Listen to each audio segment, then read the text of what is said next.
By this, you have been reading over the topics and hopefully begun to narrow it down to what you want to talk about for your literary analysis. Don't forget, all of those topics are posted in Google Classroom so that you can look at those at your leisure.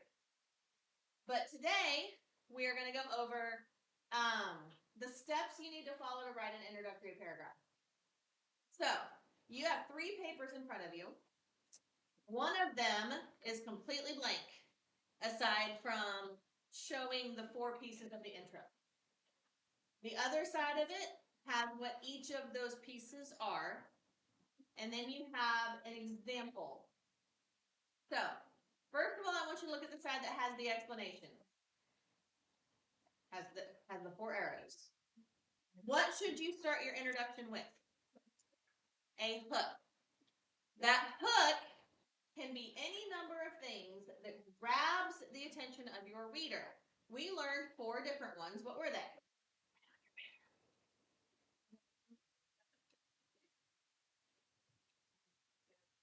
Cliche. Okay. So, now, with a literary analysis, we're not probably going to use statistics. Other papers, you might be able to include a statistic, but we're focusing on literary analysis. So, your hook needs to be attention grabbing. For the love, don't say, Jews have been hated throughout history. Okay, number 1, duh, because if you are so asleep that you have not learned about the Holocaust, then Lord help you. But 2, that's boring.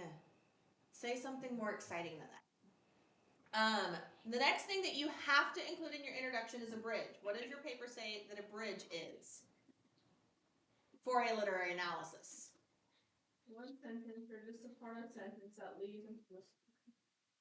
What do you have to include for a literary analysis? You better put a star or highlight or something, that first bullet point. You have to include your author and title. I wish I did not have to emphasize this so much. If you turn in a rough draft to me that does not say that William Shakespeare wrote The Merchant of Venice, I am taking off points. It is required. Yes, I know you're writing about it. Pretend I didn't. Next, you have the summary. 2 to 3 sentences. Don't you dare give me more than 3. Figure out a way to completely shorten the necessary information for your topic as if I had not read the book. Now, pay attention. I said what the necessary information. If your topic is talking about how Portia is clever and intelligent in a time when women were not thought to be so, do you really need to go into depth about how Antonio is prejudiced against Shylock? Yeah. No. Not if you're talking about Portia's intelligence. Only summarize the important information for your topic that will make your paper make sense if I had not read Merchant of Venice. Okay? Does that make sense? Point being is, I don't need a book report that summarizes the entire book with enough detail to prove that you read it. I need the most vital information that explains the background information for your topic. And then a thesis is simply a plan. It is your way of saying, my paper will be about, without saying, my paper will be about. Don't do that. I'll take off points. Don't say, this essay will discuss, this essay will talk about, my paper will be about. That is 3rd grade level stuff.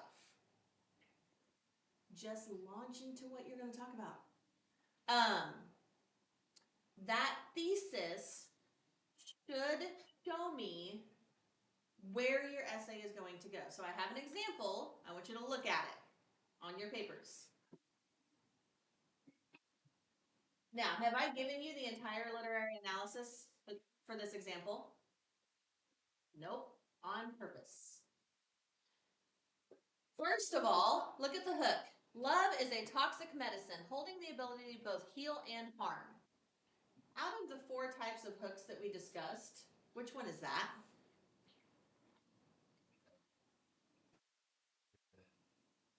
Look at the book. Shocking statement. Do you consider love to be toxic? What's funny is only boys answer yes. What does that say?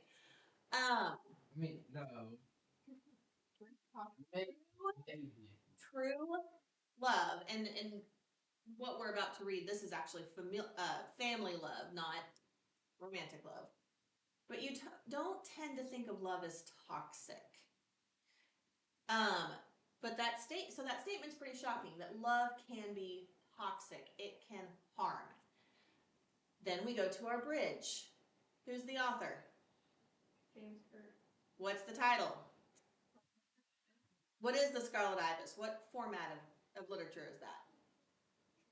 Short story. Look at that. Had all that information. In James Hurst's short story, The Scarlet Ibis, the narrator, known only as Brother, discovers this painful truth. What painful truth? That love is a toxic medicine. Now it jumps into the summary. As he fails in his attempt to help his little brother Doodle. Since birth, Doodle has been weak and disabled, unable to perform normal daily functions such as walking, running, and swimming. Dissatisfied with this situation, his older brother decides to teach him all of these physical activities, pushing Doodle further and further until one day he dies as a result of the physical strain. Now, when we read The Scarlet Ibis, what did we focus on? The bird. Why did we focus on the bird? Anybody remember? Yeah. Exactly. We were focusing on symbolism in the story. Is this essay going to talk about the symbolism? No, not at all. What's it going to talk about? The love between brother and Doodle. So notice that the summary doesn't even mention the bird at all. Is the bird in the story? Okay. Is there tremendous symbolism between the bird and Doodle? Yes, but it's not important information for this topic, so it's not included. So whatever topic you choose, make sure that your summary is only the important information. There are lots of things that happen in this play.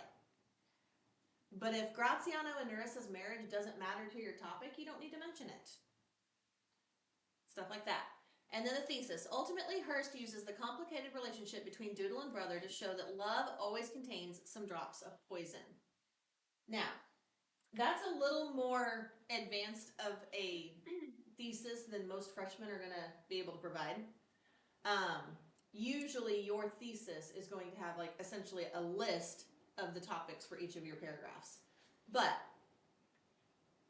what is this essay going to talk about when I give you the full essay?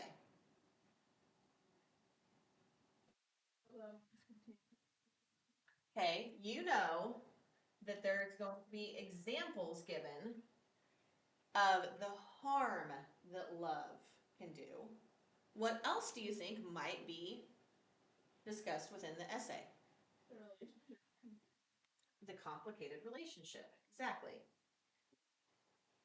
That tells me what your essay is going to be about.